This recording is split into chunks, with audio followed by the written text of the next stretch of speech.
नमस्कार। कार्यक्रम सीधा कुरा जनतासँग हेर्नको निमित्त न्यूज 24 टेलिभिजन हेरेर बसिरहनु भएका तमाम दर्शक महानुभावहरूलाई स्वागत छ। म वीरेन्द्र जैरू। नेपालमा कोही अकालमा मरेनन्, नेपाली जनताको रगत बिना कारण सडकमा बगेन भने यो देशमा केही मानिसहरूलाई छटपटी नै हुन्छ कि के हो? त्यसै पनि अहिले कोरोनाले नेपालीको ज्यान लिइ नै रहेको छ। यतिले अलि मन भरिएन झै गरी भौतिक पूर्वाधार तथा यातायात मन्त्री रेणु यादवले भनेकी छन्, राइस मिल घटना दोहोरिन सक्छ। राइस मिल घटना जस्तो बर्बर, पाशविक, आततायी घटना नेपालको इतिहासमा सायदै कुनै भएको थियो होला। मन्त्रीज्यूलाई एकपटक फेरि राइस मिलमा भएको नरभक्षण गर्ने रहर नै जागेछ। बिहिबार गौर पुगेर उनले भनिन्, हमसे टकराइएगा मत वरना आपकी वही हालत होगी जो गौर के राइस मिल में हुआ था। हेरौँ मन्त्री यादवले गौरमा सीके राउतको हत्या गर्छौ भन्दै गरेको यो भाषण। लाठी बांधना चाहता है। इस लाठी बांधने पर आपकी फट्टा को वही तोड़ मरोड़ के आपके हाथ में रख के घर में रख दिया जाएगा। हमने आज रोक दिया। आज बलिदानी दिवस पर हिंसा नहीं, आज हिंसा नहीं करना है। आज हम बलिदानी दिवस मनाने आए हैं और कल हम विजिट करेंगे यहाँ का पुल और सड़क का नहीं तो तूफान से टकराइएगा तो आपकी वही हालत होगी जो गौर के राइस मिल में हालत हुआ। उस इतिहास को आप न भूलें। यो भिडियो हेरेर त हामी नेपाली लज्जित छौं, किनभने हामीले तपाईहरू जस्तालाई भोट दिएर नेता बनाएछौं। बिना कारण पशु पंक्षीको त रगत बग्नु हुँदैन भनेर जनता अभियान चलाउँछन्। हामी जनतालाई लिड गर्नेहरू खुल्लम खुल्ला भन्छन्, जो हमसे टकराएगा वो मारा जाएगा। के यो सिनेमाको सुटिङ हो र मन्त्रीज्यू? रौतहटको गौरमा 28 जना मानिसहरूको बर्बर हत्या भएको त्यो कहाली लाग्दो अनि दर्दनाक घटना आज कुनै राजनैतिक दलका लागि गौरव गर्ने विषय बनेको छ। मारिने ती सबै नेपाली जनता थिए, अझ मधेसकै थिए। तिनका बाबुआमा अहिले पनि आफ्ना छोराछोरी सम्झिएर रुन्छन् अनि हाम्रा नेताहरू जनता मारिएको घटनामा गौरव गर्ने, फेरि त्यस्तै घटना दोहोऱ्याइदिने भन्दै धम्की दिन्छन्। त्यो पनि कसले भन्दा त्यही मधेसबाट निर्वाचित भएकाहरूले नै। गौरमा भएको बर्बर हत्याकाण्डमा परेकाहरूको फोटो अहिले पनि हामीसँग छन्, तर त्यस्ता विभत्स फोटो हामी तपाईलाई देखाउन सक्दैनौँ। हामी हाम्रा नेपाली दाजुभाइ दिदीबहिनी मारिएको तस्बिर त देखाउन सक्दैनौँ भने हाम्रा नेताहरू चाहिँ अर्को गौर घटना दोहोऱ्याइदिन्छौँ भन्दै धम्की नै दिन्छन्। गौरमा तत्कालीन मधेसी जनअधिकार फोरमका कार्यकर्ताले माओवादी कार्यकर्तालाई भाला, भाटा, धारिलो हतियार आदिले हिर्काएर 28 जनाको ज्यान लिएका थिए। माओवादीका केही महिला कार्यकर्ताको त संवेदनशील अङ्गमै घोपेर ज्यान लिएको थियो। एक महिला मन्त्रीलाई अहिले फेरि त्यस्तै घटना दोहोऱ्याउने रहर जागेछ। माओवादीका कारण यो देशमा 17,000 को ज्यान गएको थियो, तर पनि हामी त्यो रक्तपातको बदला रक्तपातबाटै चुक्ता गर्नुपर्छ भन्दैनौँ। दुर्भाग्य भनौँ कि के भनौँ, गौरमा माओवादी र फोरमका कार्यकर्ता आपसमा मराए, तर केन्द्रमा प्रचण्ड र उपेन्द्र यादव आपसमा अङ्कमाल गरेर कम्फर्टेबल सरकार चलाइरहेका छन्। नेताको भोग विलासका लागि जनताले अष्टमीका पशु पंक्षी झै कहिलेसम्म बनिरहनु पर्ने हो थाहा छैन। रगत हेर्न नपाएर यही छटपटाएको हो भने काठमाडौँमा जति पनि बच्चाला छन्, फिल्मी डायलग बोल्ने रहर भए यस्तो भन्नु भएको हो भने निश्चल बस्नेत, रामबाबु गुरुङ, दीपाश्री निरौला या कसैसँग भनसुन गरेर एकाध रोल मिलाइदिने जिम्मा हाम्रै भयो। होइन भने तपाईँको यो के पारा हो? अस्ति भर्खरै मन्त्रीको शपथ लिँदा मुलुक र जनताको भलो चिताई, कसैको डर नमानी, पक्षपात नगरी, पूर्वाग्रह वा खराब भावना नलिई इमानदारिताका साथ कर्तव्य पालना गर्नेछु भनेर कसम खानु भएको होइन र? दोहोऱ्याई तेह्राई या वर्षै पिच्छे त चाड पर्व पो मनाउने हो, 5-5 वर्षमा चुनाव गराउने हो। गौर हत्याकाण्ड जस्ता बर्बर घटना पटक पटक मचाएर मजा लिने होइन। राजनीतिका नाममा, विद्रोहका नाममा, क्रान्तिका नाममा यो देशमा जसले रगत बगाए ती आज गुमनाम छन्। जसले अरूलाई मर्न र मार्न उक्साए तिनको आज हेर्नुहोस् देशमा कस्तो शान छ। राजनीतिका रूपमा मन्त्री रेणु यादवले दिएको यो भाषणलाई दुनियाँले जुनसुकै वर्गमा राखुन्, हामीलाई मतलब छैन। तर हामी भन्छौँ यस्तो भाषण आतंककारीका नेताले गर्छन्, रगतका भोकाहरूले गर्छन्। आउन सुरु गरौँ जनताको चासो, गुनासो र प्रश्न सहितको विशेष कार्यक्रम सीधा कुरा जनतासँग। लाइफ बोय, हात धुने समयका साथमा लाइफ बोय।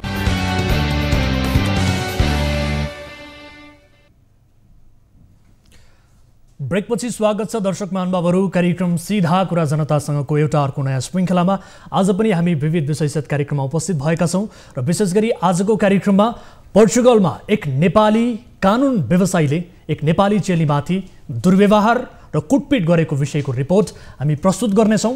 आफूलाई ह्यारासमेन्ट गरेको र नानाभाती प्रलोभन देखाउँदै दुर्व्यवहार गर्ने प्रयास गरेको भिडियो मार्फत ती पीडित युवतीले बताएकी छन् र उनले हामीलाई पठाएको भिडियोमा आफ्नो न्यायका लागि सबैसँग गुहार समेत मागेकी छन्। यो विषयको रिपोर्ट आजको कार्यक्रममा हामी प्रस्तुत गर्नेछौँ र त्यस्तै आजको कार्यक्रममा नेपाल र भारत बीचको सीमा विवादको प्रसङ्ग पनि हामी उठाउनेछौँ र विशेष गरी झापाको सीमावर्ती कचना कवल गाउँपालिकाको यो विषय रहेको छ, जहाँका किसानसँग आफ्नो जमिनको लाल पूर्जा सुरक्षित छ तर जमिन भने सीमा पारी पुगेको छ, अर्थात् जमिन भारतमा पुगेको छ। यस विषयको रिपोर्ट पनि आजको कार्यक्रममा हामी प्रस्तुत गर्नेछौँ र त्यस्तै नेकपाका नेता झलनाथ खनालको नाममा सर्लाहीमा सञ्चालित एन्टिभेनम रिसर्च सेन्टरको विषयको रिपोर्ट पनि आज हामी प्रस्तुत गर्नेछौँ, जहाँ सर्प पाल्ने योजनामा करोडौँ रकम स्वाहा भयो तर खास काम भने देखिएको छैन। यस विषयको रिपोर्ट प्रस्तुत गरेसँगै यसको जवाबदेहिता सम्बन्धित निकायसँग लिने अर्थात् प्रतिष्ठानसँग लिने प्रयास हाम्रो रहनेछ र त्यस्तै आजको कार्यक्रममा साउदीमा अलपत्र परेका एक नेपाली युवा बिरामी पर्दा छटपटाइरहेको हृदय विदारक दृश्यसहितको रिपोर्ट पनि हामी प्रस्तुत गर्नेछौँ। ती युवाको हृदय विदारक भिडियो हामीलाई प्राप्त भएसँगै उनलाई मद्दत गर्नका लागि उनलाई त्यहाँ पुर्याउने मेन पावर कम्पनीको समेत हामीले खोजी गरिसकेका छौँ। यो विषयको रिपोर्ट आजको कार्यक्रममा रहनेछ। समयले साथ दिए तपाईँ दर्शक महानुभावहरूसँगको प्रत्यक्ष कुराकानीमा हामी जोडिनेछौँ, जसका लागि हाम्रो टोल फ्री नम्बर 1660112424, यसै गरी एनसेल नम्बर रहेको छ 9805072424 र एनटिसी अर्थात् भाइबर नम्बर 9884011037 तपाईँका लागि खुला गरिसकेका छौँ। कुनै पनि आपद विपदमा पर्नु भएको छ, कुनै समस्या भोगिरहनु भएको छ र आफ्नो वरपर कुनै पनि किसिमका विकृति विसङ्गति विरुद्ध खबरदारी गर्न चाहनुहुन्छ भने तपाईँले हामीलाई कार्यक्रममा प्रत्यक्ष रूपमा कल गरेर सहभागिता जनाएर त्यस्ता विषयहरू उप खबरदारी गर्न सक्नुहुनेछ भन्दै कार्यक्रमको सुरुवात गरौँ ताली र गालीबाट। यसअघि हामीले सोधेको प्रश्न थियो, कोरोना महामारी नियन्त्रणका नाममा सार्वजनिक स्थानमा हिडडुल गर्दा समेत अनिवार्य रूपमा खोप कार्ड बोक्नुपर्ने गृह मन्त्रालयको निर्णय व्यवहारमा लागू गर्न सकिन्छ भन्नेले तालीमा र सकिन्न भन्नेले गालीमा भोट गर्नुपर्ने थियो, जसअनुसार 55.29% अर्थात् 298 जनाले तालीमा र 44.71% अर्थात् 241 जनाले गालीमा मत जाहेर गर्नुभएको छ। यो मतलाई आधार मान्दा सार्वजनिक स्थलमा हिडडुल गर्दा समेत अनिवार्य रूपमा खोप कार्ड बोक्नुपर्ने गृह मन्त्रालयको निर्णय व्यवहारमा लागू गर्न सकिन्छ भन्नेमा अर्थात् तालीमा बढी मत देखिएको छ। कोरोना महामारी बढिरहेको छ र आफ्नो तर्फबाट सजगता अपनाउनका लागि र सचेत रहनका लागि हामी आग्रह पनि गर्न चाहन्छौँ भन्दै अब आजको प्रश्न, प्रतिनिधि सभाको पूर्ण कार्यकालको पक्षमा आन्दोलन गर्ने माओवादी केन्द्रका अध्यक्ष प्रचण्ड अहिले आफै अर्ली इलेक्सनको प्रस्ताव गरिरहेका छन्। यस्तो प्रस्ताव राजनैतिक स्वार्थ प्रेरित हो भन्ने लाग्छ भने तालीमा र होइन भन्नेले गालीमा भोट गर्न सक्नुहुनेछ। हाम्रो पात्रको एप्लिकेसनमा गएर ताली र गालीका लागि भोट गर्न सक्नुहुनेछ र भोटिङ सुरु हुन्छ। अब आम सर्वसाधारणले सार्वजनिक चासोका विषयमा के मत राख्दछन् भन्ने हाम्रो यो मत सर्वेक्षण हो। सोही अनुसार हामीले ताली र गालीमा आफ्ना प्रश्नहरू यहाँहरू समक्ष प्रस्तुत गर्दै आएका छौँ। हाम्रो पात्रको एप्लिकेसनमा जानुहोला र ताली र गालीका लागि आफ्नो मत यहाँहरूले जाहेर गर्नुहोला भन्दै आजको पहिलो विषयतर्फ लिएर जान चाहन्छु। पोर्चुगलमा एक नेपाली चेली दुर्व्यवहार र कुटपिटको शिकार भएकी छन्। ती नेपाली चेलीलाई अरू कोही नभएर एउटै कार्यालयमा काम गर्ने नेपाली, त्यसमाथि आफूलाई कानुन व्यवसायी बताउने व्यक्तिले नै दुर्व्यवहार गर्दै कुटपिट गरेको घटना बाहिरिएको हो। आफूलाई ह्यारासमेन्ट गरेको र नानाभाती प्रलोभन देखाउँदै दुर्व्यवहार गर्ने प्रयास गरेको पीडित युवतीले भिडियो मार्फत उल्लेख गरेकी छन्। कार्यक्रम सीधा कुरा जनतासँगमा न्यायका लागि बिलौना गर्दै पीडित युवतीले पठाएको भिडियोमा आधारित रहेर हामीले तयार पारिएको यो विशेष रिपोर्ट हेर्नुहोस्। पोर्चुगलमा एक नेपाली चेली तरहुकी प्रभा पौडेल कुटपिटको शिकार भएकी छिन्। पीडित युवती प्रभाका अनुसार गैरावासी नेपाली संघ पोर्चुगलका निवर्तमान कानुनी सल्लाहकार राजन खनालले उनीमाथि दिउँसै कार्यालयभित्रै दुर्व्यवहार गर्दै कुटपिट गरेका हुन्। लिस्बन स्थित एनआरसी एडभोकेटमा कार्यरत तथा नेपाली कानुन व्यवसायी समेत बनेर चिनिएका खनालले आफूलाई कुटपिट गरेको पीडित बताउँछिन्। म चाहिँ अफिसमा आएर मलाई हातपात गरेर यहाँ मेरो नीलडाम छ, नीलो डाम बसिरहेको छ, हातपात गरेर मेरो कपाल भुतारेर मलाई लछार पछार गरेर भित्तामा ट्याङट्याङ ठोकेर यहाँ पनि छ मेरो लागेको त्यस्तो हरकत चाहिँ उहाँले गर्नुभयो। ह्यारेसमेन्टको प्रतिकार गर्दा चटकनदेखि प्रहरीसम्म उजुरी। पीडित नेपाली युवती र खनाल एउटै कार्यालयमा काम गर्छन्। खनालले प्रभालाई लामो समयदेखि ह्यारेस गर्दै आइरहेका थिए। उनी समयमा ती युवतीलाई आफूसँग अथाह पैसा भएको र आफ्नो दोस्रो श्रीमती बनाउने चाहना भएको भन्ने गर्थे। ती युवतीले सधैँ खनालको प्रतिकार गर्दै आइरहेका थिइन्, तर पनि खनालले आफ्नो शैली फेरेनन्, प्रभालाई यातना दिन पनि छाडेनन्। महिनौदेखि प्रभा शारीरिक तथा मानसिक यातनाको शिकार भइरहे। पीडित युवतीले हामीलाई पठाएको यो भिडियो हेर्नुहोस्।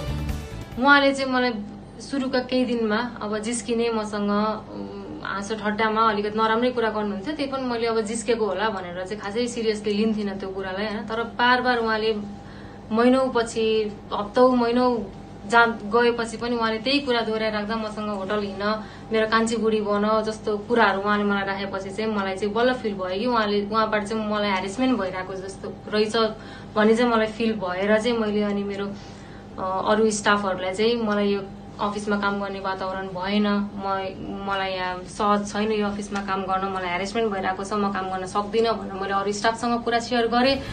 घटना 15 जनवरी 2022 को हो। त्यस दिन युवती आफ्नो कार्यालयमा काम गर्दै थिइन्।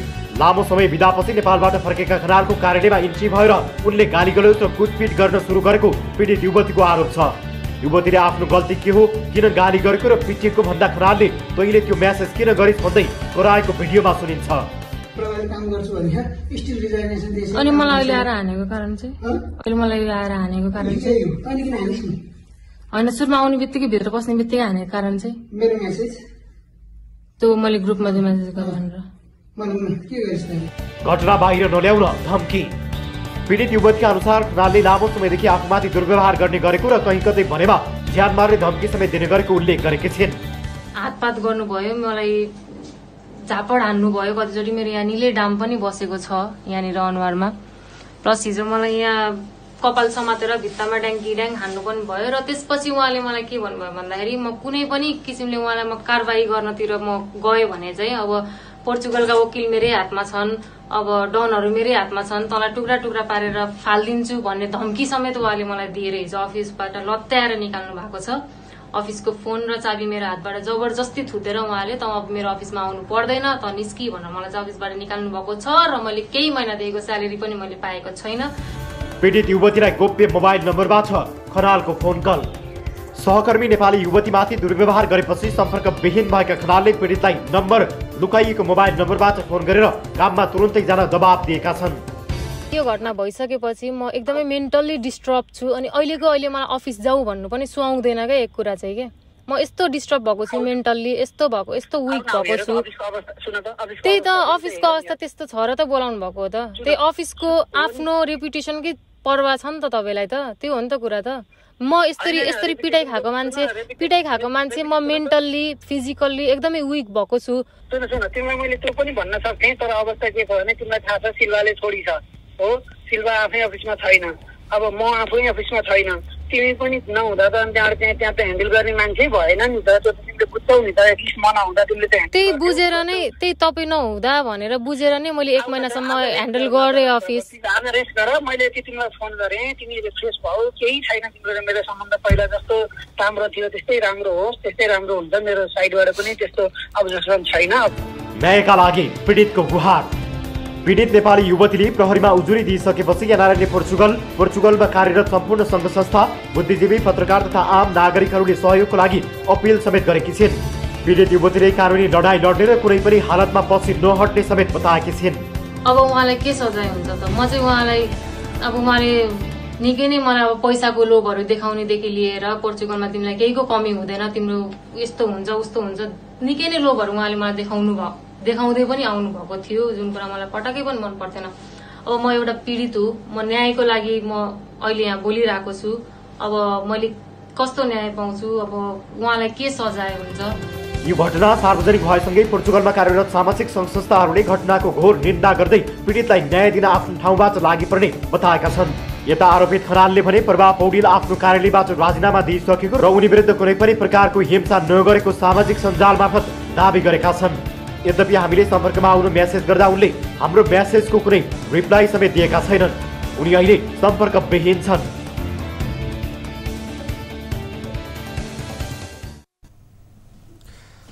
दर्शकगण, यस्ता घटनाको जतिसुकै निन्दा गरे पनि कम हुन्छ र यस विषयमा थप कुराकानी गर्नका लागि हामीले आरोपित राजन खनाललाई दिनभर सम्पर्क गऱ्यौँ।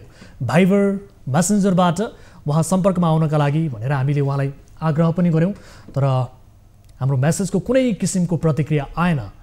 यद्यपि उनलाई थाहा थियो यो विषयको रिपोर्ट आजको कार्यक्रममा प्रस्तुत हुँदैछ भन्ने सम्मको यो जानकारी उनको कानसम्म पुगिसकेको थियो, तर पनि उनी हाम्रो सम्पर्कमा आउन चाहेनन्। यो सार्वजनिक मञ्च हो, यस कार्यक्रमको फर्मेट अनुसार हामी दुवै पक्षलाई बोल्ने अवसर प्रदान गर्छौँ, त्यो पनि लाइभमै। यदि आफूमाथि दुर्व्यवहार भएको र कुटपिट भएको र सँगसँगै लामो समयदेखि ह्यारासमेन्ट भएको बताउने यी पीडित युवतीको कुरा झुटा हुन् भने तपाईँको दाबी यदि झुटा हो भन्ने छ भने राजन खनालजी तपाईँ हामीसँग जोडिनुहोस्, आफ्ना कुराहरू राख्नुहोस् प्रत्यक्ष रूपमा र यो विषय के भएको यसबारे बताउनुहोस्। यो मञ्च तपाईँका लागि पनि खुला छ, तर जानकारी पाउँदै पनि हाम्रो म्यासेजको कुनै रेस्पोन्स नगर्ने तपाईँ र हामीसँग जोडिएर यसको जवाब दिन नसक्ने तपाईँले एक नेपाली चेलीमाथि यतिसम्मको अत्याचार गर्नु भएन भनेर हामीले पत्याउने आधार चाहिँ के त? हामीले किन नपत्याउने? दर्शकहरू, जबसम्म कुनै मानिस अपराध गर्छ तब ऊ भाग्छ, लुक्छ अनि जवाब दिन, प्रष्टीकरण दिन सक्दैन र अन्ततः उसमाथि आरोप सिद्धि नै हुन्छ। खैर, आरोपित भनिएका राजन खनाल विरुद्ध प्रहरीमा उजुरी नै परिसकेको छ र यो विषयमा कानुनले फैसला पक्कै पनि गर्नेछ। तर यति बेला भने हामीले यसै विषयमा कुराकानी गर्नका लागि पीडित प्रभा पौडेललाई जोड्ने प्रयास गरिरहेका छौँ। मलाई जानकारी प्राप्त भएअनुसार उहाँले यस विषयमा थप जानकारी दिने बताउनु भएको छ र उहाँ हाम्रो सम्पर्कमा हुनुहुन्छ। उहाँसँग यस घटनाको थप विवरण बुझ्ने प्रयास गर्नेछौँ। प्रभाजी, यहाँलाई स्वागत छ कार्यक्रम सिधा कुरा जनतासँगमा। धन्यवाद दाई, नमस्ते। हजुर, सुन्दै हुनुहुन्छ मलाई? हजुर दाई, सुन्दैछु। हजुर, तपाईँमाथि अब यो दुर्व्यवहार भएको, कुटपिट भएको विषयको रिपोर्ट हामीले प्रस्तुत गऱ्यौँ। तपाईँको स्वास्थ्य अवस्था के छ अहिले? तपाईँ मेन्टली कतिको ठिक हुनुहुन्छ यसबारे बताइदिनुहोस् न सबैभन्दा पहिले। अहिले चाहिँ मैले सबै हस्पिटलमा मेरो चेकअपहरू मैले सबै गरिसकेँ, रिपोर्टहरू अहिले सबै नर्मल नै आएको छ। हिजोसम्म चाहिँ मेरो बडी पेनहरू एकदमै धेरै थियो, आज त्यो पनि अलिकति हल्का भएको छ। आज चाहिँ म हिजोभन्दा चाहिँ आज अलिकति फिट नै छु। हजुर, अब तपाईँले भोगेका समस्याहरू त हामीले रिपोर्टमा प्रस्तुत गऱ्यौँ, तर जो आरोपित भनिएका छन् जसले तपाईँलाई दुर्व्यवहार गर्नुभयो भनेर तपाईँले भन्नुभएको छ, उहाँलाई हामीले दिनभर सम्पर्क गऱ्यौँ, उहाँ हाम्रो सम्पर्कमा आउनु भएको छैन। यद्यपि उहाँले आफ्नो फेसबुक मार्फत लेख्नु भएको छ कि तपाईँले जागिरबाट राजीनामा दिइसक्नु भएको थियो र आफूले कुनै पनि किसिमको तपाईँमाथि दुर्व्यवहार गरेको छैन, हातपात गरेको छैन भन्ने उहाँले सामाजिक सञ्जाल मार्फत दाबी गर्नुभएको छ। हजुर, के भन्नुहुन्छ? मैले राजीनामा दिएको हो, यो कुरा साँचो हो। म 14 तारिक पछि, मेरो 14 तारिक अन्तिम दिन हुन्छ, 15 तारिकबाट म काममा आउन सक्दिनँ भनेर मेरो मेन बस जो पोर्तुगिज नै हुनुहुन्छ उहाँलाई मैले राजीनामा दिएको हो। त्यसपछि तर त्यो मेरो राजीनामा स्वीकृत भएन, यो कुराको प्रुफ मसँग छ, प्रमाण मसँग छ। मलाई कम्पनीबाट इमेल आएको छ मेरो राजीनामा, मेरो रेजिग्नेसन लेटर एप्रुभ भएन भन्ने कुराको मलाई इमेल आएको छ मेरो कम्पनीबाट। हजुर, अनि अर्को कुरा, मैले मेरो रेजिग्नेसन एक्सेप्ट भएको भए 14 तारिकको दिन मेरो स्यालेरी पनि आउँथ्यो होला। मेरो स्यालेरी केही आएको छैन 14 तारिकसम्म। अनि मलाई कम्पनीबाट इमेल आएको छ रेजिग्नेसन एप्रुभ भएन, काम कन्टिन्यू गर्नुपर्छ भन्ने इमेल आएपछि म काम गर्न जानुपर्ने कि नपर्ने त्यो अफिसमा। हजुर, अनि अर्को कुरा, राजन जो व्यक्तिले मलाई हातपात गर्नुभयो, राजन खनाल, उहाँ त्यो कम्पनीको बस पनि होइन। उहाँले चाहिँ कुन अधिकारले आएर मसँग चाबी माग्नु भयो त नि? यो पनि म उहाँलाई प्रश्न उठाउन चाहन्छु। हजुर, अनि तपाईँमाथि कस्तो किसिमको व्यवहार भयो? हुन त रिपोर्टमा त भनेका छौँ, त्यसबाहेक केही थप छ तपाईँले भन्नुपर्ने? अब म भित्र काम गरिरहेको थिएँ अफिसभित्र। अब हाम्रो स्याटरडेको दिन चाहिँ हाम्रो अफिस चाहिँ 2 बजेदेखि 6 बजेसम्म मात्रै खुल्छ, तर म चाहिँ बिहान 9 बजे नै गएर काम गर्नुपर्ने हुन्छ अफिसभित्र। त्यो कुरा उहाँले हेरिराख्नु भएको छ। त्यो अफिसमा सीसी क्यामेरा पनि छ, म हजुरलाई अहिले जानकारी गराउन चाहन्छु। त्यो अफिसमा सीसी क्यामेरा पनि छ, यो घटना घटेको सीसी क्यामेरामा सबै रेकर्ड छ।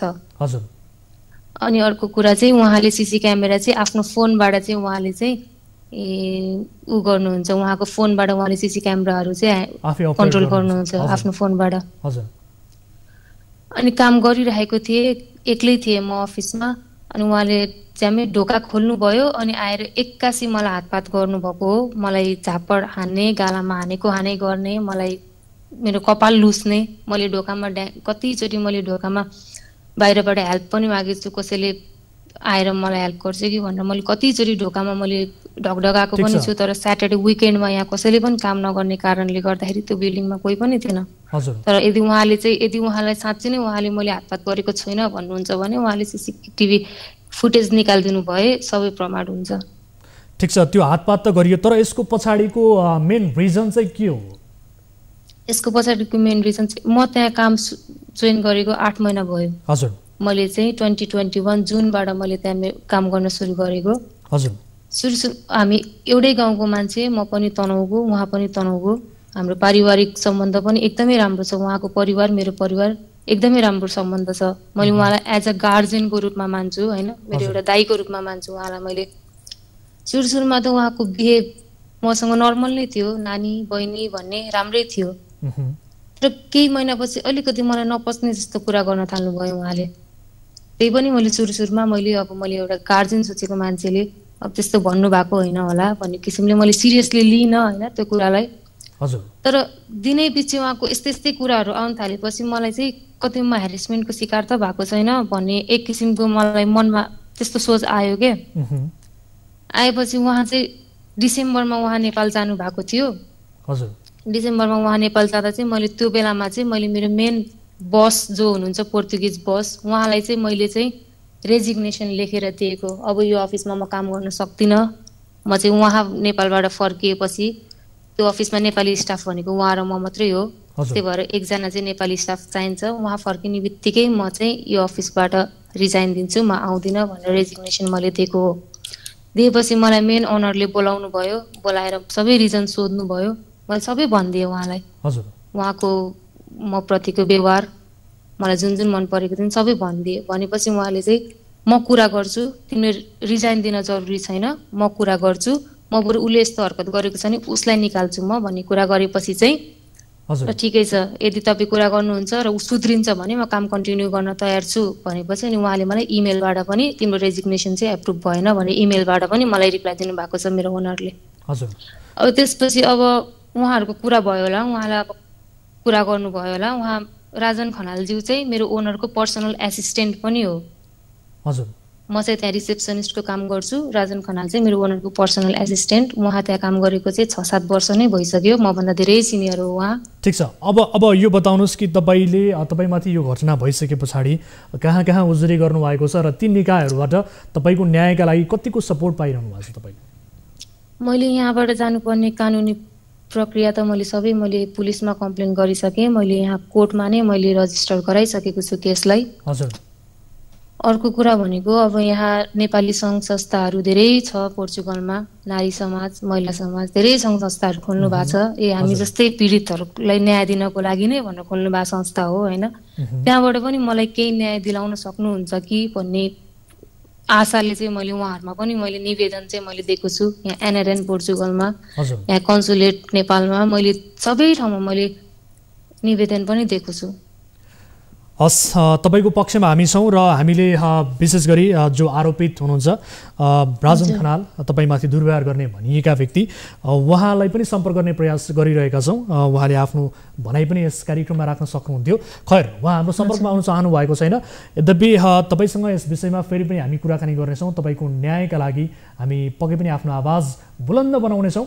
अहिलेका लागि सुरक्षित रहनुहोला र केही समय धैर्य गर्नुहोला, आफूलाई मेन्टली स्ट्रङ बनाउनु होला। अहिलेका लागि छुट्टिन्छौँ। धेरै धेरै धन्यवाद जोडिनु भयो। हजुर, धन्यवाद। दर्शक महानुभावहरू, यसै विषयमा थप कुराकानी गर्नका लागि हामी जोडिने प्रयासमा छौँ। मलाई जानकारी प्राप्त भएअनुसार विशेष गरी पोर्चुगल स्थित नेपाली दूतावासका श्रम सहचारी भकर हमाल हाम्रो टेलिफोन सम्पर्कमा जोडिनु भएको छ। मलाई जानकारी प्राप्त भएअनुसार पोर्चुगलबाटै जोडिनु भएको छ। उहाँसँग पनि हामी कुराकानी गर्नेछौँ। उहाँ जोडिने क्रममा हुनुहुन्छ मलाई जानकारी प्राप्त भएअनुसार र उहाँलाई पनि यस विषयको जानकारी छ। खैर यस विषयमा उहाँहरूले यो घटनालाई कसरी लिइरहनु भएको छ भन्ने विषयमा हामी जानकारी लिनेछौँ। यो एक कानुन व्यवसायी त्यसमाथि विदेशी भूमिमा आफ्नै नेपाली चेलीमाथि यस किसिमको दुर्व्यवहार कुटपिट र लामो समयदेखिको ह्यारासमेन्ट गरेको आरोप ती कानुन व्यवसायीमाथि छ। यो घटनाको जतिसुकै निन्दा गरे पनि कम हुन्छ। दर्शक महानुभावहरू र यति बेला जोडिनु भएको छ मकर हमाल जो पोर्चुगल स्थित नेपाली दूतावासका श्रम सहचारी हुनुहुन्छ। हमाल सर यहाँलाई स्वागत छ कार्यक्रम सीधा कुरा जनतासँगमा। धन्यवाद यहाँलाई पनि। हजुर अब नेपाली चेलीमाथि भएको दुर्व्यवहार र कुटपिटको घटनाबारे अब यहाँलाई पनि जानकारी छ। ती आरोपित खनाललाई हामीले पनि सम्पर्क गर्ने प्रयास गऱ्यौँ तर उहाँ हाम्रो सम्पर्कमा आउनु भएको छैन। यद्यपि तपाईँसँग सम्पर्कमा आउने कुरा थियो।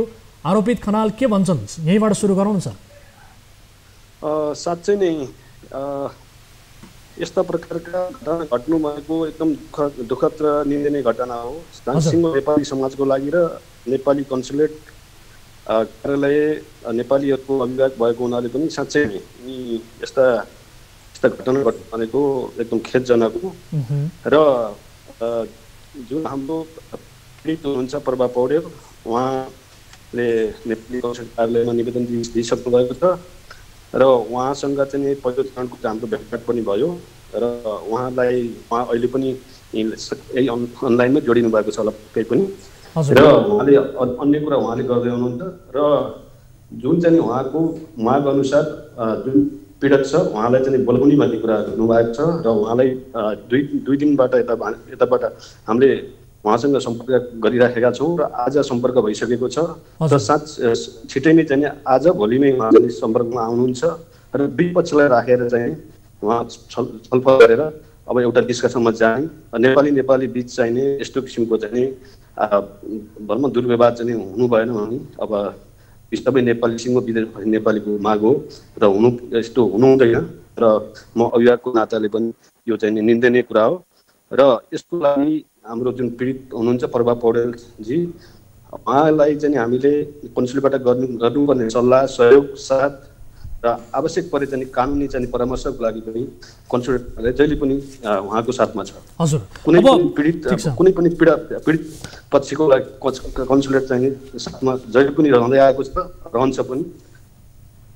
हजुर हजुर हमाल सर अब मलाई जानकारी प्राप्त भएअनुसार तपाईँसँग भेट्ने कुरा थियो राजनजीको भेटघाट भयो सर उहाँले केही बोल्नु भएको छ यस घटनामा? हजुर उहाँको चाहिँ उहाँ अहिले भर्खरै म यहाँ जोडिन पुगेको हुनाले चाहिँ उहाँसँग भेटघाट हुन सकेन अहिले। हजुर अब म चाहिँ उहाँ र मेरो चाहिँ भेटघाट हुने कोसिस भइरहेको छ अहिले। अब चाहिँ साँच्चै अबको 1 घन्टाभित्र हामी हुन सक्छौँ होला। त्यसको लागि म हाम्रो प्रभा पौडेलजीलाई पनि म चाहिँ जानकारी गराउँछु। हजुर अब सर विशेष गरी नेपालीहरूले विदेशमा चाहिँ विदेशीहरूको यातना भोग्नुपर्ने दुःख कष्ट सहनुपर्ने परिस्थिति त कायमै थियो यो थियो नै तर एक नेपालीमाथि त्यसमाथि चेलीमाथि गरेको दुर्व्यवहार र कुटपिटको घटनालाई तपाईँहरूले कसरी लिनुभएको छ सर? यो एकदम गम्भीरतापूर्वक लिनुपर्ने मैले पहिल्यै भनिसकेँ यो एकदम दुःखदायी चाहिँ दुःखद कुरा हो सबै सिङ्गो नेपालीको लागि। कन्सुलेट त झन् कार्यालय त झन् यसको चाहिँ अभिभावक भएको हुनाले एउटा यो हिन्द गरेर चाहिँ साध्य हुँदैन र यो सत्य तथ्य कुरा भयो दुवै पक्षलाई चाहिँ बोलाएर चाहिँ एउटा को चाहिँ भनौँ उहाँको अहिले हामी चाहिँ हाम्रो पीडित पक्षबाट हेर्दाखेरि चाहिँ उहाँ पीडित नै देखिन्छ किनकि महिलालाई चाहिँ महिला हिंसा भनेको चाहिँ अझ विशेष गरेर चाहिँ युरोपको लागि एकदम चाहिँ यो निन्दनीय कुरा हो र यसको लागि छुट्टै किसिमको चाहिँ भनौँ न कानुनी व्यवस्था पनि छ र यदि चाहिँ भनौँ न यहाँको कानुनले चाहिँ ऐन कानुन छ ऐन कानुनले चाहिँ विदेशी भूमिमा चाहिँ यहाँको कानुन लाग्छ र ऐन कानुनले चाहिँ जे गर्छ उहाँ चाहिँ भोग्नुपर्ने हुन्छ। त्यसको लागि अब हामीले पनि अब यहाँको कानुनलाई चाहिँ यो गर्नुपर्छ भनेर दबाब दिन मिल्दैन र यो कानुनी प्रक्रिया भनेको चाहिँ जति लामो समय पनि लाग्न सक्छ। हाम्रो चाहिँ प्रभाजीले चाहिँ यहाँको चाहिँ कानुनी उपचारको लागि चाहिँ निवेदन दिइसक्नु भएको छ भन्ने कुरा उहाँबाट सुन्नमा आएको छ। त्यो पनि अब भोलिको बसाइ आएको अथवा भोलि पर्सिको बसाइमा चाहिँ दुई पक्षको कुरा बुझेपछि हामी त्यही अनुसार चाहिँ अब अगाडि बढ्छौँ। हस् समय दिनुभयो धेरै धेरै धन्यवाद सर। हस् धन्यवाद। दर्शक महानुभावहरू यस विषयमा हामीले कुराकानी गऱ्यौँ। यो विषय हाम्रो फलोअपको विषय रहनेछ किनभने विदेशी भूमिमा एक नेपाली चेलीमाथि नेपालीले नै त्यसमाथि कानुन व्यवसायी बताउने यस्तो जिम्मेवार व्यक्तिको तर्फबाट जो दुर्व्यवहार भएको छ यो खेदजनक छ। यद्यपि जो आरोपित हुनुहुन्छ राजनजी उहाँलाई हामीले बारम्बार सम्पर्क गरिरहेका छौँ। यदि आफ्ना धारणाहरू राख्नुपर्नेछ र यस घटनाको बारेमा तपाईँका छुट्टै किसिमका दाबीहरू छन् भने हामी तपाईँलाई आग्रह गर्न चाहन्छौँ जुनसुकै बेला पनि तपाईँ हामीसँग जोडिन सक्नुहुनेछ भन्दै यति बेला अर्को विषयतर्फ यहाँको ध्यान आकर्षण गराउन चाहन्छु। झापाको सीमावर्ती कचनाकवल गाउँपालिकाका किसानसँग आफ्नो जमिनको लाल पूर्जा सुरक्षित छ, तर जमिन सीमा पारी पुगेको छ। केही वर्ष अघि नेपाल भारत 10 गजा वारी नै थियो। जमिन अहिले 10 गजा कटेपछि मात्रै पुगिन्छ आफ्नो जमिनमा। वर्षौंदेखि खेतीपाती गर्दै आएका किसानहरू रातारात आफ्नो जमिन कसरी भारततिर सर्यो आश्चर्यमा परेका छन्। नेपाल र भारत छुट्याउने पिलर राख्ने क्रममा भारतीय किसानको जमिन नेपालतिर परेको आजसम्म सुनिएको छैन। तर यस्तो नेपाली किसानकै हकमा मात्र किन सधैँ भइरहन्छ त? झापाबाट टिभी जर्नलिस्ट युवराज आचार्यले पठाएको यो विशेष रिपोर्ट हेर्नुहोस्। झापा कचनाकवल 5 बछामाराका सहदेव सिंह राजवंशी र उनका भाइ गोविन्दको 1 बिघा 4 कट्ठा जमिनको आधा स्थायीले भारतमा पारिएको छ। 3 पुस्तादेखि यस क्षेत्रमा खेतीपाती गर्दै आएका राजवंशी दाजुभाइले आफ्नो जमिन कति बेला भारतमा पुग्यो थाहै पाएनन्। 52 सालमा जग्गा धनी प्रमाणपत्र दिँदा पुरै जमिन नेपालमै पर्थ्यो। त्यसबेला 112 को 9 नम्बरको पिलर राजवंशीकै जमिनमा गाडियो। त्यो पिलरले राजवंशीको जमिन भारततिर पुग्यो।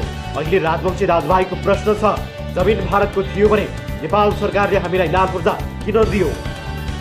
भारतले पेल्दै छ भनेको यो हाम्रो त पुर्खा 3 पुस्तासम्म त यो लम्बडी जग्गा हो, तर अहिले भारतले बिचमा घुसाएर किला गाडेको छ अनि भन्दैछ कि तपाईँले यो जग्गा छोड्नुपर्छ। हाम्रो बकाइदासम्म हाम्रो धनी पूर्जा छ, त्यसो भए हामीले त्यसको हाम्रो धनी पूर्जाको केही मान्यता भएन भने जुन हामी गरी खाइरहेका छौँ यो जस्तो लाग्छ हामीलाई यो इन्डियाले हामीलाई हेपिरहेछ। खेती गर्ने बेलामा हामीलाई आएर भन्छ यो सबै नलगाऊ, खेत उखाडकै फ्याँक्देंगे, अरू हामीलाई हप्काउने कुरा गर्छ। कुनै खाना खाजा पनि हप्काएर ल्याउँछ। क्यों ऐसा किया, क्यों लगाया रुपैयाँ, त्यस्तो लाग्छ। हामीलाई हेपेको जस्तो लाग्छ। हामीले र पनि हाम्रो सबै कुरा भए पनि हामी अहिले यसमा जुन पेलेको छ नि जस कारणले हामी नबोल्ने भयौँ, त्यस्तो भयौँ। त्यस्तै मुनालाल गणेशका बुबा बुङ्गा गणेशको नाममा सीमा पिलर नजिकै 15 कट्ठा जमिन छ। उनको पनि आधा जमिन भारतले लगिसकेको छ। उनको खेतमा 112 को 11 नम्बर सीमा पिलर गाडिएको छ। धनी पूर्जामा जमिन देखाउँदै मुनालाल भन्छन्, पहिले 10 गजा यहीँबाट 300-400 मिटर पर थियो, अहिले सर्दै सर्दै मेरो जमिनमै 10 गजा आइपुगेको छ। सरकारलाई भनेको हाम्रो जग्गाको हामी धनी पूर्जा भएको के महत्त्व भयो? धनी पूर्जा के को लागि दिएको हामीलाई? जब यो जग्गा नेपालकै होइन भने कसरी धनी पूर्जा दिनुभयो हामीलाई? हामी पैसा कर तिरेका छौँ, जमिनको कति सालियाना खर्च त्यो तिरिराखेका छौँ। पछामारिकै आधा दर्जन बढी परिवारको जमिन भारतले कब्जा गरिसकेको छ। पुरानो 10 गजाको बाटो त्यत्तिकै छ। त्यो बाटो पनि देशको सीमा छुट्याउने एक महत्त्वपूर्ण आधार हो। तर 10 गजादेखि करिब 300 मिटर भित्र करिब 5 वर्ष अघि खेतमै लगेर सीमा पिलर गाडिएको स्थानीयको गुनासो छ। हरिलाल यादवको 1 बिघा 8 कट्ठा, श्यामवती देवी यादवको 2 कट्ठा जमिन पनि भारततर्फ गइसकेको छ। हातमा लाल पूर्जा भए पनि जमिन भारतमा परेपछि स्थानीय किसानहरू ठुलो पीडामा छन्। नेपाल भारत सीमामा पिलर नम्बर 112 को 8 देखि 112 को 13 नम्बरसम्मको पिलरहरू गुगल नक्सामा पनि देखिँदैनन्, जबकि पिलर नम्बर 112 को 7 देखि 112 को 14 सम्मको सीमा पिलरको रेखाङ्कन गुगलमा सजिलै देखिन्छ। सीमा क्षेत्रमा समस्या, झापामा मात्रै 60 पिलर ढले। झापामा सीमा स्तम्भ सम्बन्धी तथा स्तम्भका कारण सिर्जना भएका फरक प्रकृतिका समस्याहरू छन्। कार्यक्रम सीधा कुरा जनतासँगको 787औं श्रृङ्खलामा गौरीगञ्ज गाउँपालिकाको वडा नम्बर 4 स्थित नेपाल भारत सीमामा स्थापना गरिएको स्तम्भ ढल्दा स्थानीयको लुगा धुने स्थान बनेको सम्बन्धी रिपोर्ट प्रसारण गरेका थियौँ। सरकारी तथ्याङ्क अनुसार झापामा 988 स्तम्भ छन्, तीमध्ये 60वटा विभिन्न कारणले ढलेका छन्। 200 भन्दा बढी मर्मत गर्नुपर्ने अवस्थामा रहेका छन्। तर कोरोनाका कारण 2 वर्षदेखि सीमामा ढलेका तथा नदीले बगाएका पिलरको मर्मत सम्भार हुन सकेको छैन। सीमा स्तम्भ ढल्दा वा हराउँदा सर्वे गर्ने बेग्लै सरकारी निकाय पनि छ, तर ती सबै निकाय अहिले निकम्मा बनेका छन्।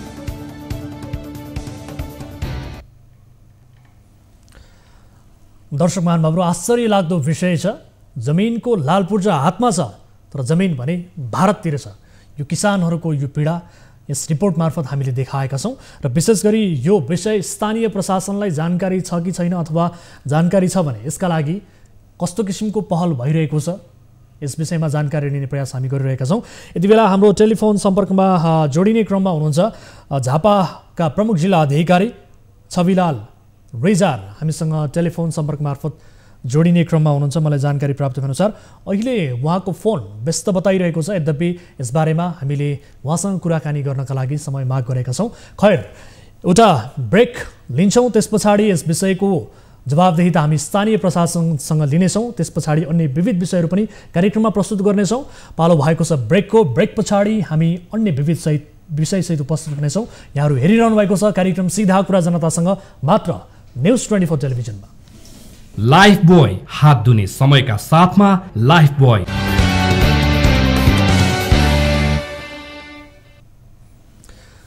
ब्रेकपछि स्वागत छ दर्शकहरू कार्यक्रम सीधा कुरा जनतासँगमा। अब अर्को विषयतर्फ लिएर जान चाहन्छु। विशिष्ट व्यक्तिका लागि उपचारको नाममा होस् वा उनीहरूको नामबाट खुलेका संस्थाका लागि नै किन नहोस्, सरकारी अनुदानको खोलो नै बग्छ सर्पपालले भनेर झलनाथ खनाल स्वास्थ्य विज्ञान प्रतिष्ठानका लागि सरकारले 72 करोड रुपैयाँ अनुदान दिने भएको थियो। त्यसमध्ये 17.5 करोड रुपैयाँ प्रतिष्ठानलाई निकासा पनि भइसकेको छ। 17.5 करोड रुपैयाँ सरकारी अनुदान पाएको प्रतिष्ठानले सो रकमबाट के गरेछ भन्ने अवलोकन गर्न जाँदा देखियो बाँझो जमिन मात्रै। सर्लाहीबाट टिभी जर्नलिस्ट अनवर अहमदले पठाएको रिपोर्ट हेर्नुहोस्। झलनाथ खनाल स्वास्थ्य विज्ञान प्रतिष्ठानलाई सर्प पालनका लागि सरकारले 72 करोड रुपैयाँ अनुदान दिने लागेको प्रसङ्गले ठुलो चर्चा भयो। प्रतिष्ठान अन्तर्गतको antivenom product and research centre नेपालले ठुलो लगानी भौतिक पूर्वाधारमा खर्च गर्दैछ। यसबीच बजेट अभाव भएपछि 26 करोड लागतमा बनाउने भनिएको 4 भवनका लागि ठेक्का पनि लागिसकेको छ।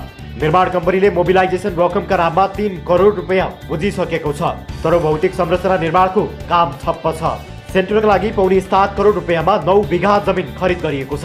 प्राविधिक भवन, अस्पताल भवन, ल्याबका लागि निर्माण गर्ने भनिएको भवनका लागि अहिले सेन्टरसँग बजेट छैन। ती भवन बनाउने ठेक्का 7 महिना अघि नै शर्मा एन्ड कम्पनीले पाएको थियो। फाउन्डेसनले सर्पले चोक्दा दिइने एन्टिभेनम उत्पादनका लागि चाहिने सर्पको विष सङ्कलन गर्न 72 करोड लगानीको लागि 3 तहका सरकारहरूसँग अनुदान सम्झौता गरेको थियो, जस अनुसार पहिलो चरणमा 17.5 करोड रुपैयाँ फाउन्डेसनले प्राप्त गरिसकेको छ।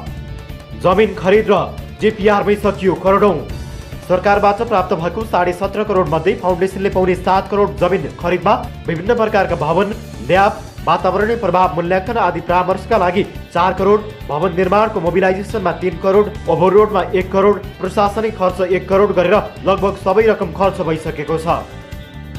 एन्टिभेनम बनाउने होइन, विष मात्रै सङ्कलन। Antivenom product and research centre नेपालले पहिलो चरणमा सर्प पाल्ने र नेपालका लागि चाहिने एन्टिभेनमका लागि विष सङ्कलन गर्ने मात्रैको योजना बनाएको छ। यो योजना कहिले पुरा हुन्छ त्यो चाहिँ अनिश्चित छ। करोडौं रुपैयाँ खर्च भइसक्दा पनि अहिले फिल्डमा देखिने काम केही भएको छैन। पूर्व प्रधानमन्त्री खनालको नाममा खुलेको फाउन्डेसनले सर्प पाल्ने योजनाका लागि सङ्घीय सरकारले 40% र प्रदेश 2ले 60% लगानी गर्ने सम्झौता गरेका छन्, तर थप रकम प्राप्त नभएको फाउन्डेसनका पदाधिकारीहरू बताउँछन्। बजेटको मात्रै कमी हो। हामीले त इन्डियाको सेरमसँग यो चाहिँ तपाईँको टेक्निकली कुराहरू, ल्याबका कुराहरूमा सम्पूर्ण सपोर्ट गर्ने हाम्रो एग्रिमेन्ट पनि भइसकेको छ। विभिन्न दात्री निकायसँग पनि अब यो त नयाँ चिज हो होइन। अब यसको लागि त तपाईँको चाहिँ अनेकौं खालको चाहिँ यो टेक्नोलोजीहरू चाहियो। त्यसको लागि सपोर्टको लागि, अन्य सपोर्टको लागि, लजिस्टिक सपोर्टको लागि होइन, वैदेशिकहरूसँग चाहिँ हाम्रो कुराकानी भएको छ। तर यो बिल्डिङ बन्ने काम, भौतिक पूर्वाधारको काम त नेपालको यो प्रदेश सरकारले, सङ्घीय सरकारले गरिदिनु पर्यो नि। हाम्रो सम्झौता बमोजिम पनि पैसा आएन। यस्तो सम्झौता भएको 2 वर्ष पुरा हुँदा 20% मात्र योजनाको काम सकिएको छ। स्थानीय स्तरमा चाहिँ सरकारी अनुदानको उचित प्रयोग नभएको गुनासो सुनिन थालेको स्थानीयहरू बताउँछन्। 4 वर्ष लगाएर 72 करोड दिनुपर्ने, 17 करोडको दरले प्रत्येक वर्ष सङ्घ सरकारले 3 करोड दिनुपर्ने र स्थानीय सरकार 1 करोड दिनुपर्ने, दुवै सरकारले पैसा नहाले भने यसो काम अहिले तत्काल रोकिएको छ। अनि तपाईँहरूबाट के पहल भइरहेछ अहिले? हामीले पहल गरेको छौँ, सङ्घमा पनि प्रदेशमा पनि, र हामीले हाल्ने पैसालाई निरन्तरतामा जोडिरहेछौँ। भारतको औषधि निर्माता कम्पनी सिरम इन्स्टिच्युटसँग एन्टिभेनमको लागि चाहिने विष पठाउने सहमति फाउन्डेसनले गरेको छ। Antivenom product and research centre नेपालले सञ्चालकको जिम्मेवारी चाहिँ स्थानीय सरकारले दिएको छ। लालबन्दी नगरपालिकाका प्रमुख सेन्टर सञ्चालन समितिका अध्यक्ष छन्। यस विषयमा थप कुराकानी गर्नका लागि हामीसँग टेलिफोन सम्पर्कमा जोडिनु भएको छ झलनाथ खनाल स्वास्थ्य विज्ञान प्रतिष्ठानका अध्यक्ष रेवती पन्त। अध्यक्षज्यू, यहाँलाई स्वागत छ कार्यक्रम सीधा कुरा जनतासँगमा। हस्, धन्यवाद।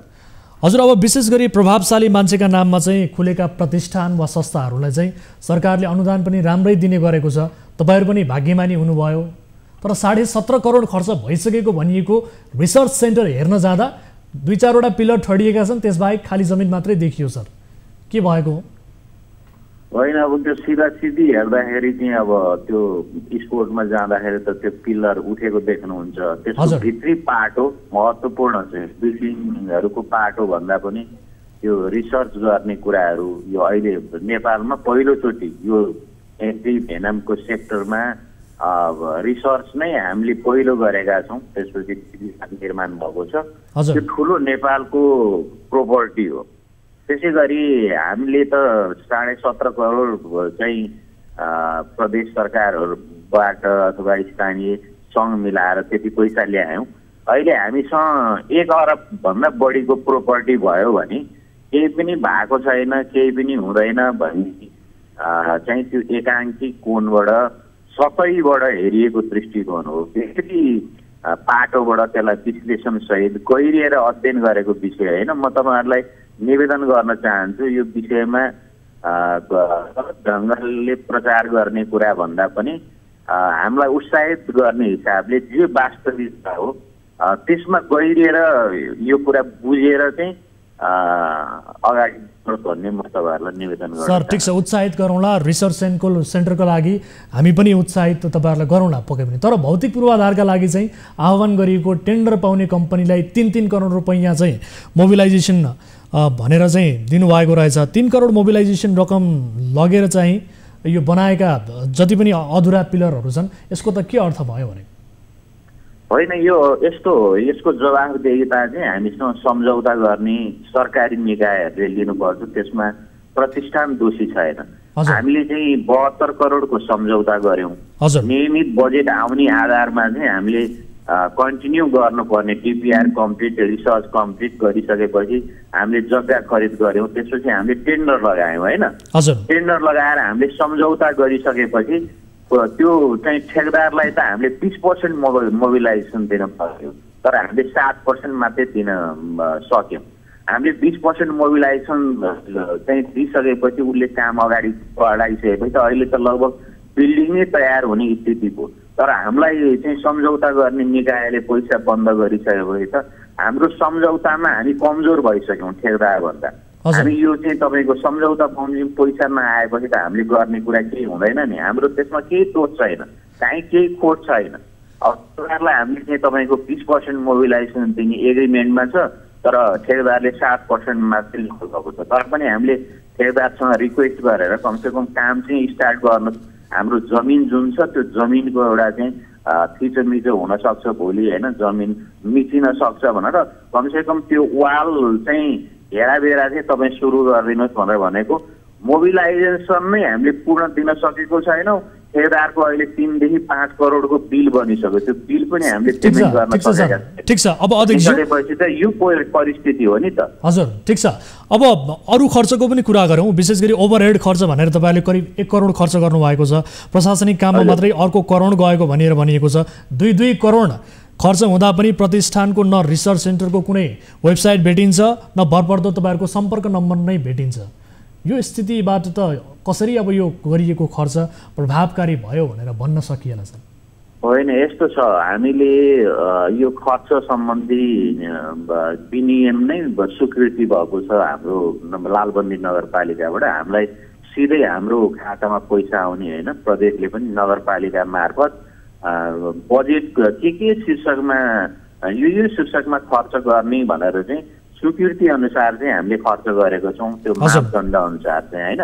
अब त्यसमा के प्रशासनिक निकायमा के खर्च हुन्छ, विभिन्न अब बैठकहरू हुन्छन्, विभिन्न रिसर्च गर्ने विभिन्न स्वदेश विदेशबाट चाहिँ हाम्रा पाहुनाहरू आउनुहुन्छ। अब हाम्रो इन्डियाको चाहिँ सेरमसँग चाहिँ त्यो ठुलो कम्पनी हो, अन्तर्राष्ट्रिय कम्पनी हो यो भेनम सम्बन्धी, र अरू चाहिँ यो रेबिजदेखि लिएर विभिन्न खालका चाहिँ नयाँ नयाँ अनुसन्धान गर्छ उसँग पनि हाम्रो सम्पर्क सम्बन्ध छ। अन्य विश्वका चाहिँ यो एन्टिभेनम उत्पादन गर्ने संस्थाहरूसँग पनि हाम्रो सम्बन्ध छ। अब बाह्य पनि धेरै अन्तर्राष्ट्रिय जगतसँग सम्बन्ध हुने हुनाले हाम्रा पाहुनाहरू पनि बेला बेलामा आउनुहुन्छ, रिसर्च पनि भइरहेको छ होइन। यो अवस्थामा चाहिँ विभिन्न ढङ्गले हामीले सेवा सुविधा केही पनि लिएका छैनौँ। ठिक छ सर, ठिक छ। अब अलिकति यसको अर्को पाटो पनि केलाउँ। विशेष गरी तपाईँहरूले चाहे जस्तै एन्टिभेनमका लागि चाहिँ सर्पको विष वा एन्टिभेनम नै नेपालमा उत्पादन हुने भयो, यस्तो भयो भने सरकारले गरेको जुन यो लगानी छ इन्भेस्टमेन्ट कति वर्षपछि फिर्ता हुन्छ सर? यो हामीले सम्झौतामै उल्लेख गरेका छौँ 25 वर्षसम्म चाहिँ यो कम्प्लिटली काम गर्न लाग्छ होइन। यो 25 वर्षसम्म यो भेनम उत्पादन भएर यो चाहिँ एकदम चालु हालतमा भइसकेपछि अब अहिले त तपाईँको चाहिँ यो मेन पावरहरू पनि हामीमा अभाव छ। ल्याबको अथवा अब टेक्नोलोजीका कुराहरू विभिन्न छन् होइन। यो सबै कुरा त अब अहिले तत्काल मेन पावर पनि हाम्रो पाइँदैन। त्यस कारणले अहिले मेन पावरदेखि लिएर चाहिँ सबै खालको सपोर्ट चाहिँ हामी अन्य भेनम उत्पादन गर्ने कम्पनीहरूसँग लिन्छौँ। हाम्रै नेपालमै मेन पावर उत्पादन हुन थालेपछि नेपालमै सहज ढङ्गले चाहिँ तपाईँको चाहिँ हामीलाई चाहिने आवश्यकता अनुसारको भेनम उत्पादन भएर चाहिँ यो चाहिँ कम्प्लिटली सुचारू हुन थालिसकेपछि अनि त्यो प्रोपर्टी चाहिँ सम्पूर्ण जसले हामीलाई सहयोग गर्यो, जुन सरकारले सहयोग गर्यो, त्यो सम्झौता गरेको सरकारको हुन्छ भनेर हाम्रो सम्झौतामै उल्लेख छ। हजुर, जस्तो अब वर्षमा चाहिँ नेपालले कति खर्च गर्दै आएको छ र यसबारे कुनै तपाईँहरूले अनुसन्धान भनौँ, तपाईँहरूसँग यो अमाउन्टको कुनै डेटा छ सर? यो भेनमको सन्दर्भमा हजुर वार्षिक चाहिँ तपाईँको चाहिँ 80 करोड न्यूनतम खर्च छ। भेनमको सन्दर्भमा 80 करोड खर्च छ। हजुर, त्यो चाहिँ के छ भन्दाखेरि पनि त्यो भेनम गुणस्तरीय पनि छैन। अनि भेनमको चाहिँ के हुन्छ भन्दाखेरि तपाईँ जति ल्याउनु भयो त्यो सबै खर्च हुन्छ भन्ने पनि जरुरी हुँदैन। कहिले उब्रिन्छ, कहिले चाहिँ तपाईँको चाहिँ सिद्धिएर चाहिँ आवश्यकता पूर्ति पनि हुँदैन। यो एउटा कुरा छ। अर्को कुरा भनेको अहिले नेपालमा जुन आउँछ भारतबाट त्यो चाहिँ WHO को सिफारिसमा हो। त्यो चाहिँ अब WHO को सिफारिसमा यो 2024सम्म सायद नेपालमा भेनम आउँछ। त्यसपछि WHO को सिफारिस सिद्धियो भने भारतले भेनम नपठाइदिन पनि सक्छ, एउटा कुरा। अनि अर्को कुरा हामीले भोगिसकेका छौँ नि, जतिखेर भारत चाहिँ नाकाबन्दी भयो त्यतिखेर चाहिँ तपाईँको चाहिँ सिकाहरू पनि हामीले पाएनौँ। चाहिँ सुगरको, प्रेसरको औषधि, हार्टको औषधिबाट पनि हामीले वञ्चित। त्यस्तै यो भेनम पनि बन्द भयो भने सर्पले टोक्ने बित्तिकै मान्छे मर्नु भएको विकल्प। कारणले यो चाहिँ तपाईँको हरेक वर्षमा 1000 मान्छे चाहिँ तराई मधेसमा मरिरहेको छन्। तपाईँको चाहिँ त्यो कुराको मानवीय हिसाबले चाहिँ सोचिएको छैन। हामीले यो विषयमा यो चाहिँ एउटा नयाँ काम हो। नेपालको एउटा गौरवको इतिहास बोक्ने गौरवको योजना हो भनेर हामीले जुन हिम्मतका साथ सुरु गर्यौँ। ठिक छ, त्यसका लागि तपाईँहरूलाई धन्यवाद सर। तर यसमा गरिएका खर्चहरूलाई लिएर कहीँ कतै पारदर्शी भएनन् कि अथवा यसले जुन किसिमको लगानी गरेको थियो त्यो हिसाबले सामान्य एउटा आधारभूत पूर्वाधारहरू पनि तयार बन्न नसकेको अवस्थामा चाहिँ कहीँ कतै यो लगानी व्यर्थ जाने हो कि भन्ने किसिमको शङ्का र त्यो नदेखिएको परिस्थितिमा हामीले तपाईँसँग कुराकानी गरेका छौँ। खैर यसका होइन मैले अन्तर्यहरू फेरि पनि खुल्ला हुन्छ। ठिक छ, उठाइदिनुहोस्, तपाईँले कुरा उठाइदिनुहोस्। कुरा के उठाइदिनुहोस् भने सरकारले 18 करोड लगानी गरिसकेको छ, पूर्वाधार निर्माणको ठेक्का लागिसकेको छ, काम अगाडि बढिसकेको छ। यो सम्झौतामा किन पैसा दिएन? त्यहाँ कमी कमजोरी भएको छ भने त्यसको छानबिन होस्। हामीले गल्ती गरेका छौँ भने हामीमाथि कारबाही होस्। तर सम्झौता अनुसार पैसा नदिएर यो काम ठप्प भयो। सरकारले किन बदमासी गरिरहेको छ त्यो तपाईँहरूले उठाइदिनुहोस्। जहाँसम्म सरकारी पैसा हामीले 18 करोड ल्याएको हो, अहिले 1 अरबको प्रोपर्टी अहिले नै हाताहात हामी देखाइदिन सक्छौँ। समय र जानकारीका लागि धन्यवाद सर। नोक्सान कसरी हो? हस्, धेरै धेरै धन्यवाद सर। दर्शक महानुभावहरू, यस विषयमा सम्बन्धित अन्य निकायको पनि ध्यान आकर्षण होस् र यसको पारदर्शिता र गरिएको लगानी जुन हिसाबले विशिष्ट व्यक्तिका लागि उपचारका नाममा होस् अथवा कुनै पनि सङ्घ संस्थाहरू खोल्ने नाममा किन नहोस्, यस्ता परिस्थितिहरूबारे यसमा गरिने खर्चहरूबारे कतिको पारदर्शिता छ र त्यसले देखाएका जति पनि पूर्वाधारहरू छन् त्यो अनुसार खर्च भएको देखिन्छ देखिँदैन यसबारे सम्बन्धित निकायले आफ्नो ध्यान आकर्षण गराओस्, हामी यही चाहन्छौँ। यति बेला कोही दर्शक हामीसँग जोडिनु भएको छ, भाइबर मार्फत जोडिनु भएको छ। नमस्कार, कहाँबाट को बोल्दै हुनुहुन्छ?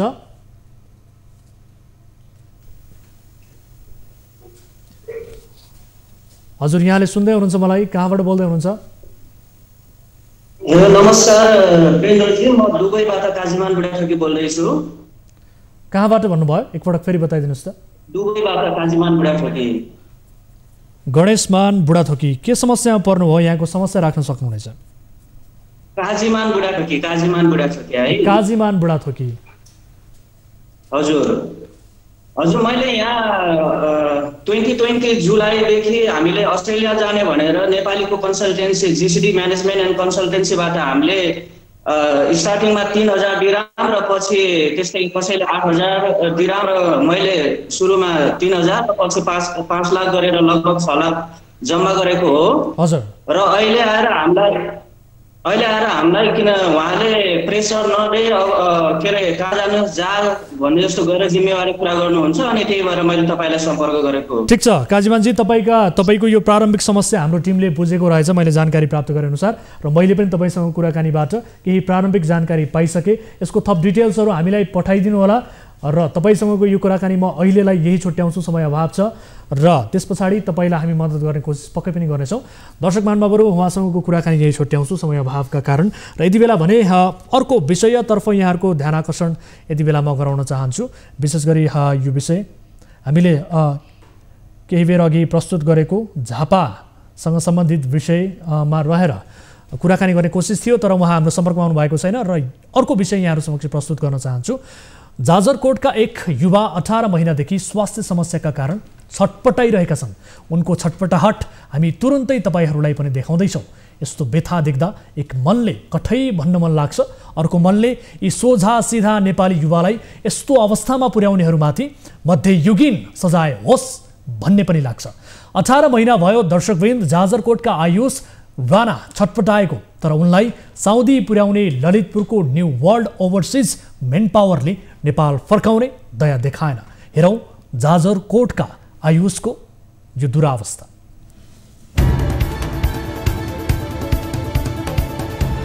उनी हुन् भेरी नगरपालिका 1 रावत गाउँ जाजरकोटका आयुष राणा। रोजगारका लागि साउदीको जेद्दा पुगेका उनी यसै गरी थलिएको 18 महिना भयो। बेथाले यो हदसम्म पुर्याउँदा पनि आयुषसँग उपचार खर्च भएन। नेपाल फर्किन्छु भन्दा कम्पनीले दिएन र नेपालको म्यान पावरले युवाको पीडा महसुस गरेन। बाँच्नका लागि सङ्घर्ष गरिरहेको यस्तो दर्दनाक अवस्थामा छटपटाइरहेका छन् आयुष। यो भाइ यसरी बिमारी भएको 1 वर्ष भइसक्यो क्या, 18 महिना जति भइसक्यो। कति गुहार गरे, धन्न उसको भाग्य पनि हो, हाम्रो पनि भाग्य। अहिलेसम्म उसलाई केही भएको छैन। आज लास्ट अति नै भाँच लाग्यो मलाई, उसलाई बेचारा। भाइ एकचोटि भाइ अलिकति सह न यार भाइ, अलिकति उयो गर त, दबाउँदा एकचोटि।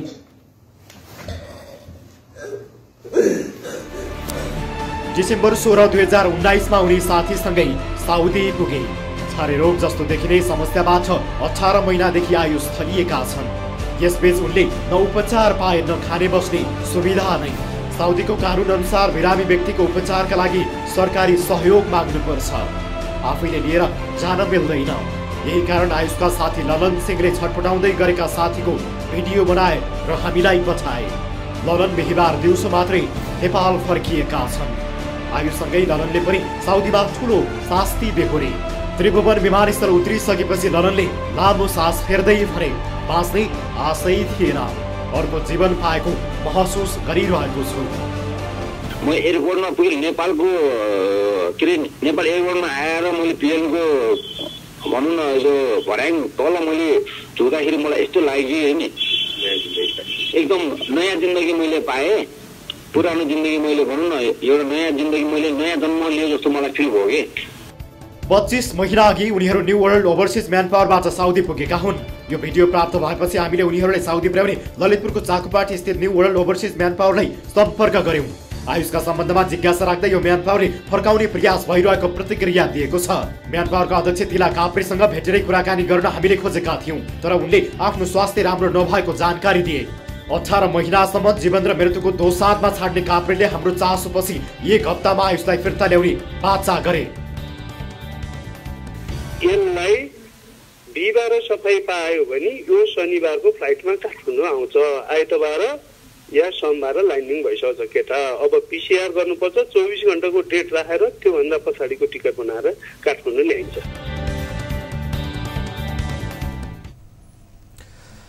दर्शक महानुभाव, यो दृश्यले धेरै कुरा बोलिसकेको छ र यो दृश्यबारे धेरै वर्णन गर्नुपर्ने केही पनि छैन। निकै हृदय विदारक दृश्य, निकै मन छुने दृश्य रहेको छ। 18 महिनादेखि यी आयुष राणा त्यहाँ बिरामी छन् र उनको स्वास्थ्यका लागि र उनको जो दुःखमा मलम लगाउने प्रयास भएको छैन। यद्यपि हामीले सम्पर्क गरिसकेका छौँ र मेन पावरको खोजी पनि गरिसकेका छौँ र शनिबारसम्म उहाँलाई फर्काउने किसिमको प्रतिबद्धता हामीले पाएका छौँ। यस विषयको फलोअप हामी पक्कै पनि दर्शकहरूलाई देखाउनेछौँ भन्दै आजका लागि कार्यक्रम सीधा कुरा जनतासँगको निर्धारित समय सकिएको छ। कार्यक्रमबाट म वीरेन्द्र जैरू बिदा हुन्छु। नमस्कार।